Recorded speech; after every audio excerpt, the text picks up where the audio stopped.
Hallo zusammen und willkommen zurück auf meinem Kanal. Heute kommt das lang ersehnte Video, und zwar wie das Join quasi hier in diesen Smart reinpasst. Installiert ist das Coolon Audio Paket, das heißt, wir haben kein tolles Radio, wir haben kein Radio mit Touchscreen, wir haben kein Radio, was irgendwie doll an CAN Bus angeschlossen ist, sondern tatsächlich noch die relativ einfache Verkabelung hat. Wenn ihr das Coolon Media Paket habt, dann passt das Radio so, wie ich es jetzt installiere, leider nicht. Da müsste man halt noch mal ein bisschen mit dem CAN Bus Adapter gucken. Aber das Standardradio Coolon Audio hat tatsächlich auch ganz normalen Zündplus am Stecker, so dass es kein Problem ist, da ja, das Join anzuschließen. Als erstes baue ich das Radio jetzt aus und das machen wir in Zeitraffer, nicht Zeitlupe. So, und los geht's.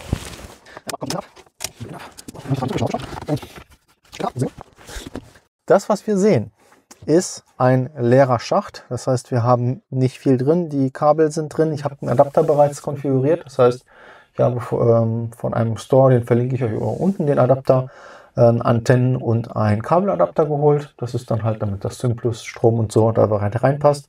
Die Frage ist jetzt, wie passt das das Join-Radio hier rein? Das Join-Radio hat ja so eine Standardblende, so eine Standard-DIN-Blende mit dabei. Wenn man die jetzt aber hier reinsetzt, passen tut die, aber so wirklich irgendwie festmachen an den Seiten geht nicht. Also da ist halt tatsächlich gar kein Platz dafür. Ja, das ist doof. Aber zumindest passt schon mal das Format. Als nächstes habe ich mir halt nochmal das Radio angeschaut. Und das Radio hat so, ja, wie soll man sagen, so Nupsis. Und diese Nupsis gehen hier in diese beiden Federn rein. Feder-Nut. Also die Federn hier gehen in die Nut hier rein, in die beiden Nutten. Nein. Und ja, sowas ist aber bei einem normalen Radio nicht dabei. Aber zum Glück hat man ja heutzutage 3D-Drucker. Das bedeutet, ich habe mir drucken lassen aus ABS quasi die gleichen Teile. Ich habe es halt ausgemessen und das Join-Radio hat hier tatsächlich schon zwei M6, M4er Gewinde, sodass man halt tatsächlich auf beiden Seiten, habe ich mir aus schwarzem ABS sowas drucken lassen. Und damit hält das Radio erstmal ohne Display ganz gut. Wir bauen es mal zusammen ein und dann gucken wir weiter. Also, was haben wir? Wir haben USB-Anschluss. Wir haben Antennenanschluss. Wir haben den normalen Port. Und das war es auch schon erstmal. USB-Karte wird nicht angeschlossen. Wir schieben das alles ein bisschen da rein. So, wie wir sehen, wenn wir die Sachen hier hinten ordentlich verstauen, dann kriegen wir das hier so reingesetzt. Und das ist tatsächlich fest. Heißt, weiter nach hinten passt es nicht, weil die sind quasi schon am Ende der Arretierung. Bewegen kriegt man quasi auch kaum. Und zum Rausholen muss man wirklich auch ordentlich Grip anwenden, um das Teil halt tatsächlich wieder rauszubekommen. Es geht, aber es ist gut und fest verriegelt auf jeden Fall. Also nochmal reinschieben. So, fest ist es. Als nächstes muss das Display irgendwie festgemacht werden. Das Problem am Display ist, Display, wo habe ich es? Da hinten. Das Display habe ich schon mal hinten schwarz bearbeitet. Das heißt, die wichtigen Stellen sind auf jeden Fall schwarz. Also könnte ich das jetzt halt einfach hier so reintun. Problem beim einfach so hier reintun ist, dann wird es halt wirklich nur über diese Haltenasen funktionieren. Und die Haltenasen waren mir ein wenig zu wenig. Was es aber gibt ist, wir haben hier halt, also wir können den nicht vernünftig festschrauben, weil wie sollen wir es festschrauben? Wir können ja schlecht von hinten, kommt man nicht dran, von vorne kommen wir durch das Display auch nicht dran. Das war, was aber ist, dass das komplette Display, das ist magnetisch. Heißt jetzt nicht, dass das ein Magnet ist, sondern da halten Magnete dran. Und was es Tolles gibt, es gibt eine ganz tolle Erfindung.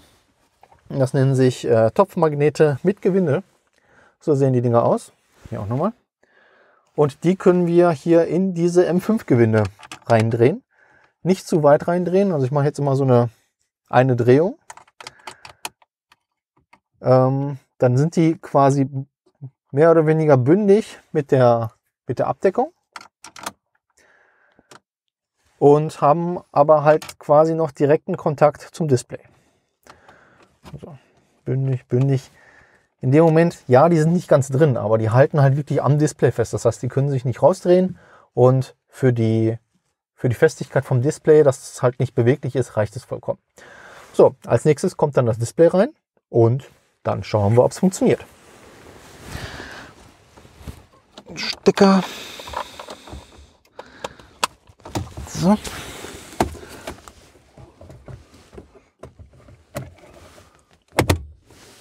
Drin ist es. Und es ist tatsächlich fest. Das Auto bewegt sich, wenn ich dran ziehe. Das sieht gut aus. Dann gucken wir auch noch, ob es nochmal angeht, würde ich sagen. Ne? Also Schlüssel raus und Abfahrt.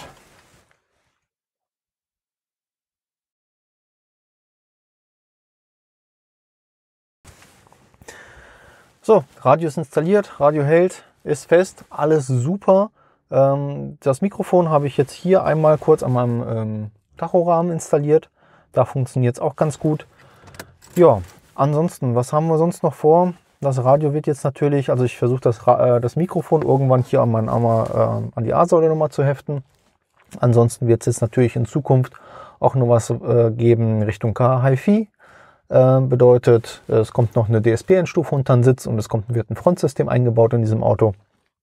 Das darf ich jetzt von der Frau. Das ist so der Plan.